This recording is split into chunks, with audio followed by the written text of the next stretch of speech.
अगर आप किसी ऐसे एनवायरनमेंट में रहते हैं कि जिसमें आपको हमा वक्त स्ट्रेस का सामना है, तो आपकी बॉडी इस स्ट्रेस को रिएक्ट करती है। हमारे जिस्म में खुदकार निज़ाम है जो कि एड्रीनल ग्लैंड से कॉर्टिसोल को रिलीज करता है।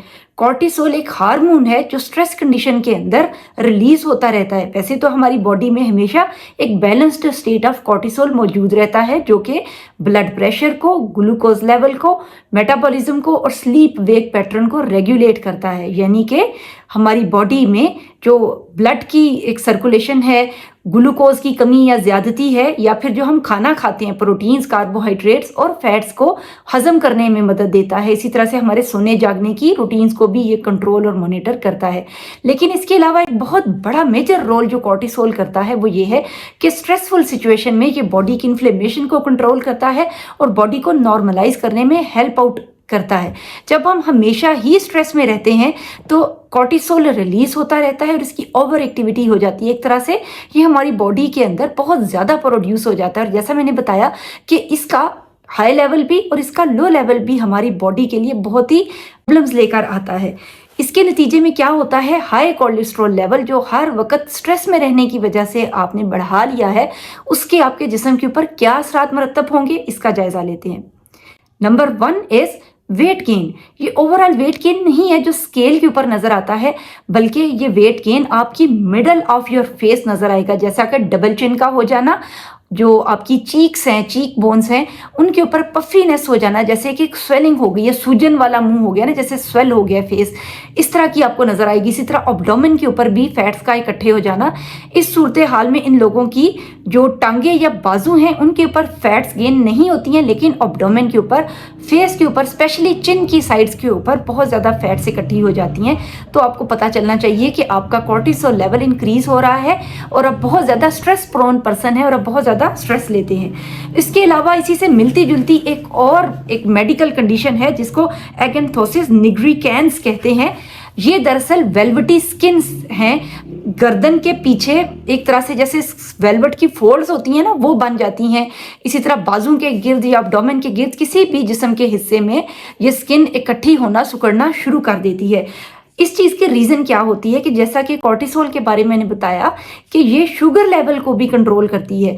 तो दरअसल ये इंडिकेशन है कि जो कॉर्टिसोल आपका रिलीज हो रहा है ये इनसफिशिएंट अपना काम नहीं कर पा रहा और इसकी वजह से आपकी बॉडी में कोई चेंजेस रोनमा हो चुकी हुई हैं। स्पेशली आपका जो ग्लूकोज लेवल है, डायबिटीज़ है, वो चेक होने वाली है, वो इसके साथ रिलेटेड होगी। अगर आप स्ट्रेस कम लेंगे तो आपका डायबिटीज़ लेवल भी कंट्रोल रहेगा और अगर आप डायबिटिक नहीं भी हैं तो भी ये आपके लिए एक मेजर साइन है कि आप जाकर अपने कुछ चेकअप्स कराएं, स्पेशली अपना ग्लूकोज लेवल मॉनिटर करें। तो velvety skin is another sign.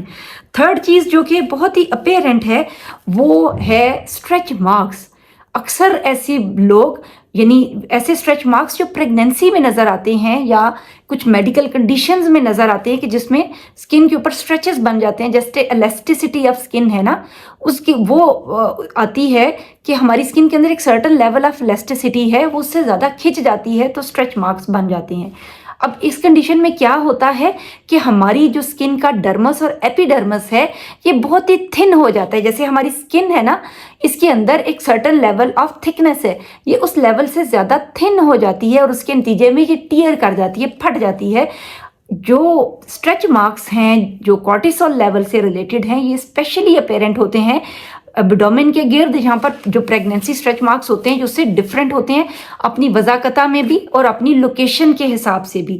जैसे कि प्रेगनेंसी स्ट्रेच मार्क्स तो सिर्फ पेट के उन हिस्सों के ऊपर होंगे जहाँ पर ओवरीज एग्जिस्ट करती हैं, लेकिन ये स्ट्रेच मार्क्स बैक पर होंगे, कमर के गिर्द होंगे और ये सम टाइम कुछ पेशेंट्स को अगर हम देखें ना तो ये ऐसे नज़र आते हैं जैसे किसी ने बहुत ही जहरीले खरूंचे मारे हुए, नाखून मारे हुए हैं ना, और ये बाजुओं के गिर्द, बैक के गिर्द आपकी नज़र आएंगे और ये stretch marks purple white colour के नज़र आएंगे क्योंकि ये स्किन की थिननेस के साथ रिलेटेड होते हैं। अगर ऐसे स्ट्रेच मार्क्स हैं तो ये इंडिकेशन है कि आपको अपना कॉर्टिसोल लेवल चेक करना चाहिए या अपनी स्ट्रेस और एंजाइटी के ऊपर आपको पूरे शदीद काम करने की ज़रूरत है। नेक्स्ट चीज़ जो हम डिस्कस करेंगे वो है हमारे पास स्किन थिनिंग का। जैसे हम बता रहे हैं कि स्ट्रेच मार्क्स भी होते हैं तो ओवरऑल स्किन रैप्चर हो सकती है और थिन हो जाती है, ब्राउजेस नज़र आते हैं, रेडनेस नज़र आती है, मुख्तलिफ जगहों पे हल्की सी खारिश ही की है तो उसी से स्किन छिल गई है और उसके ऊपर निशानात पड़ने शुरू हो जाते हैं। रीज़न यही होती है कि एपिडर्मस और डर्मस जो है वो बहुत ज़्यादा थिन हो जाती है, ब्लड वेजल्स डायलेट हो जाती हैं, फूल जाती हैं और नसें ऐसे उभरी हुई नज़र आती हैं, जैसे स्किन की ये वाली जो एरियाज़ है ना, यहाँ पर बहुत अपेरेंट ब्लू कलर की ये विजिबल स्किन्स हमें नज़र आती हैं। स्किन के इन हिस्सों पे भी हमें ये नज़र आना शुरू हो जाती हैं और विजिबल हो जाती हैं ब्लड वेसल्स। ये भी इंडिकेशन है कि आपका कॉर्टिसोल लेवल राइज कर चुका हुआ है। एक्नी वो कॉमनली वैसे तो बहुत ही कॉमन प्रॉब्लम है, लेकिन ये टीन एज एक्नी से या वो रेगुलर एक्नी जो कि अक्सर लोगों को प्रेसिपिटेट किए रखती है, ये उससे डिफरेंट हुआ करती है। ये एक्नी बहुत ही डिस्ट्रीब्यूटेड होती है और specially back in the shoulders, जो कंधे हैं इनके गिर्द और नेक लाइन के गिर्द ये एक्नी जाहिर होती है। उसके अलावा चीक बोन्स जहाँ पर स्वेलिंग है, यानी जो एप्पल ऑफ चीक्स है, उनके ऊपर ये एक्नी ज़्यादा प्रेसिपिटेट किए हुए होती है और अक्सर इसकी जो अलामात हैं और जो इसकी शक्ल है वो भी बाकी एक्नी से काफ़ी डिफरेंट हुआ करती है। हाई स्ट्रेस की वजह से कॉर्टिसोल लेवल राइज कर जाता है, एड्रीनल ग्लैंड की एक्टिविटी इंक्रीज कर जाती है। एड्रीनल ग्लैंड की एक्टिविटी की वजह से जो एक तरह से एंड्रोजेंस हैं, जो मेल हार्मोन्स हैं, वो भी एक्टिवेट होते हैं और उसके नतीजे में ये इस तरह की जो साइड लाइन बहुत से सिम्टम्स हैं ये अपीयर होना शुरू हो जाते हैं। जैसे कि नेक्स्ट जो हम बात करेंगे वो है हेयर चेंजेस की। हेयर चेंजेस की सूरत में ऐसा है, हेयर थिनिंग एक प्रॉब्लम है जो स्टार्ट हो जाती है, यानी एक हेयर लॉस है ना। हेयर लॉस में तो बाल गिर रहे हैं, लेकिन हेयर थिनिंग का मतलब है कि जो एक एक बाल है उसकी साख्त है वो बहुत ही पतला बाल उगना शुरू हो गया है, जिसको हम बेबी हेयर कहते हैं। एक तरह से बेबी हेयर की ग्रोथ इंक्रीज हो जाएगी और बॉडी के वो एरियाज जिनमें बालों को नहीं उगना चाहिए, जैसे कि फीमेल में एंड्रोजेंस की ओवर एक्टिविटी की वजह से जिस्म के उन हिस्सों में बालों का उगना, जैसे दाढ़ी या मूंछ का डेवलप होना, एब्डोमेन के ऊपर, चेस्ट लाइन के ऊपर बालों का आ जाना, जो कि मेल कैरेक्टरिस्टिक्स हैं, उस तरह की सिम्टम्स अपीयर होना।